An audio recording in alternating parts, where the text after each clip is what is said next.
When you think of Don Quixote, you probably picture a lanky, kind of crazy knight fighting windmills, right? But that's just scratching the surface. Miguel de Cervantes' masterpiece isn't just some classic adventure story. It's the work of a true narrative genius, a book that literally changed the game for how stories get told.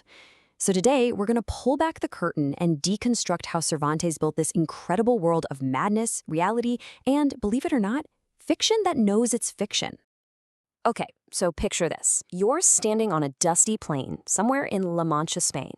All of a sudden, this guy in rusty armor, sitting on a really tired-looking horse, raises his lance and just belts out this unbelievable battle cry. That's our hero, Don Quixote.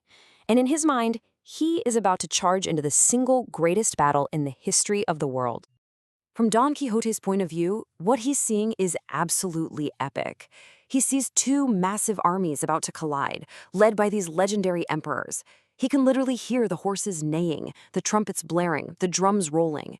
It is a moment of pure, unfiltered chivalric glory. And he, the brave knight-errant, is going to charge right into the middle of it all and save the day. But right there, next to him, is his loyal and very, very practical squire, Sancho Panza. And Sancho, well, he's squinting into that same dust cloud. And he doesn't see a battle. Not at all. He sees something way more ordinary. And this, right here, is where the genius of the novel really kicks in. It's not a conflict of armies, it's a conflict of perception.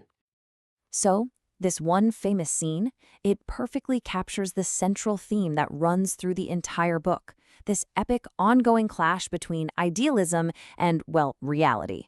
What one man sees as his glorious destiny, another sees as something else entirely. I mean, listen to this. It's all right there in their own words. For Quixote, it's the grand, terrifying sounds of war. For Sancho, it's just two big flocks of sheep bleating.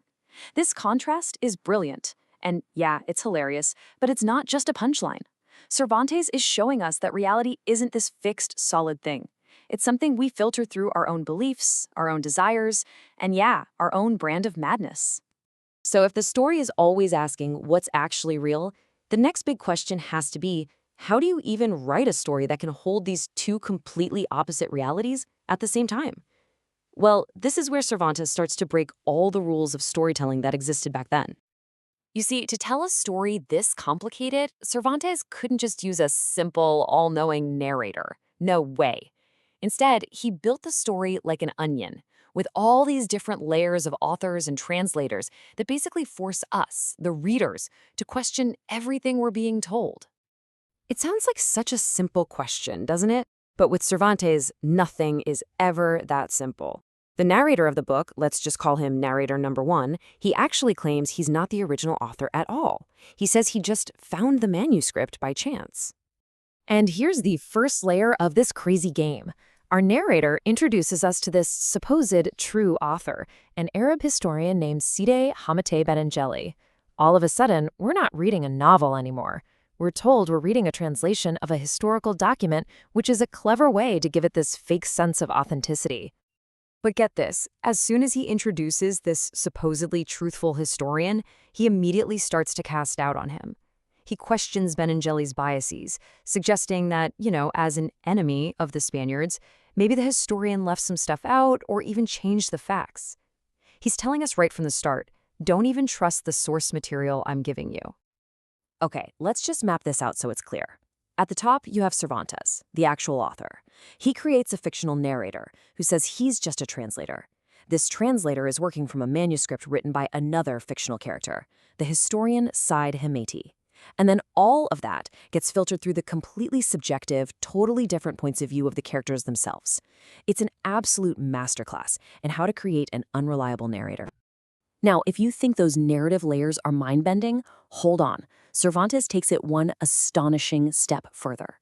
In the second part of the novel, he unleashes one of the most groundbreaking ideas in the entire history of literature, metafiction. This is incredible. The first part of Don Quixote becomes a bestseller.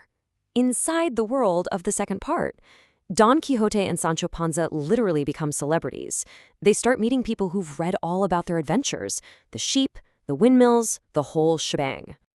And Sancho's reaction here, it's just amazing. He's completely blown away. He's wondering, how on earth could someone have written down things that happened when it was just him and his master, totally alone?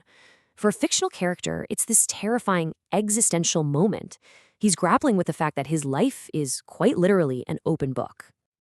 You have to understand, this was a total game changer. Nobody had ever done this before. Cervantes just completely shattered that invisible wall between the story, the characters, and us, the readers. The world of the book and the real world suddenly collided, and it forced everyone to question the very line between fiction and reality. So you might be asking, okay, why all the tricks? Why the complicated layers and the self-aware characters? It's because Cervantes was doing something totally new. He was shifting the focus of storytelling away from external events, big battles and epic quests, and turning inward to the landscape of the human mind. See, before Cervantes, heroes were basically defined by their actions, by what they did. But in Don Quixote, character is revealed through dialogue, through that amazing clash between Quixote's flowery, old-fashioned speeches and Sancho's down-to-earth proverbs. We don't just see what they do, we actually hear how they think.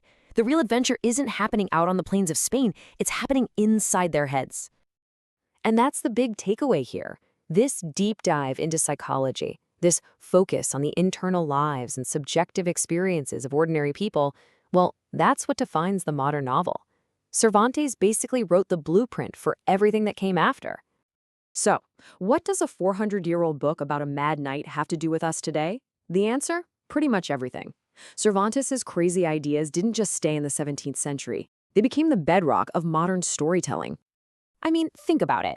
Any movie where you can't really trust the narrator, any book that plays with what's real and what's not, any story where the characters kind of know they're in a story, all of that, it can be traced right back to the games Cervantes was playing 4 centuries ago.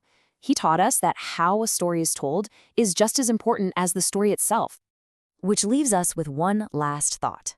Don Quixote chose to live in a world he created for himself, a story where he was the hero.